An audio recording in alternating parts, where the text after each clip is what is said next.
Semiconductor పరిశ్రమలో కీలక పెట్టుబడులను ఆకర్షించడంలో తెలంగాణ మరో ముందడుగు వేసింది. రాష్ట్రంలో ఉన్న అవకాశాలు, ఆధునిక మౌలిక సదుపాయాలు, అనుకూలమైన విధానాలు ఇటు సింగపూర్ పారిశ్రామికవేత్తలను ఆకర్షించాయి. ఈ భాగస్వామ్యంతో రాష్ట్రానికి కొత్త ఉద్యోగాల కల్పనతో పాటు ఆర్థిక అభివృద్ధికి సహాయపడే అవకాశాలు కూడా ఉంటాయి. సెమీకండక్టర్ పరిశ్రమను రాష్ట్రానికి తీసుకురావడానికి ప్రభుత్వం చేస్తున్న కృషి భవిష్యత్తులో మరిన్ని పెట్టుబడులను ఆకర్షించేందుకు దోహదపడబోతున్నాయి.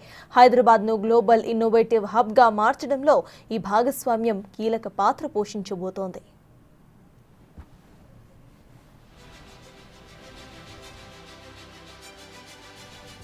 ఇక ఈ క్రమంలో మంత్రి శ్రీధర్ బాబు సింగపూర్లో సెమీ కండక్టర్ పరిశ్రమ అసోసియేషన్తో ప్రత్యేకంగా భేటీ అయ్యారు. ఈ సమావేశంలో వివిధ సంస్థలకు చెందిన ప్రతినిధులు పాల్గొన్నారు.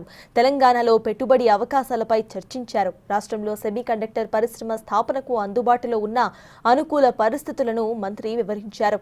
రాష్ట్రంలో ఉన్న పారిశ్రామిక వాతావరణం, ప్రపంచ పెట్టుబడిదారులకు ప్రభుత్వం అందించే సహకారం, ప్రోత్సాహకాలను వివరించారు. ప్రపంచవ్యాప్తంగా సెమీ కండక్టర్ పరిశ్రమ వేగంగా విస్తరిస్తున్న ప్రస్తుత పరిస్థితుల్లో తెలంగాణ రాష్ట్రం కీలకమైన కేంద్రంగా నిలుస్తుందని అన్నారు. తెలంగాణ ప్రభుత్వం ఆహ్వానానికి ఎస్ఎస్ఐఏ ప్రతినిధులు సానుకూలంగా స్పందించారు.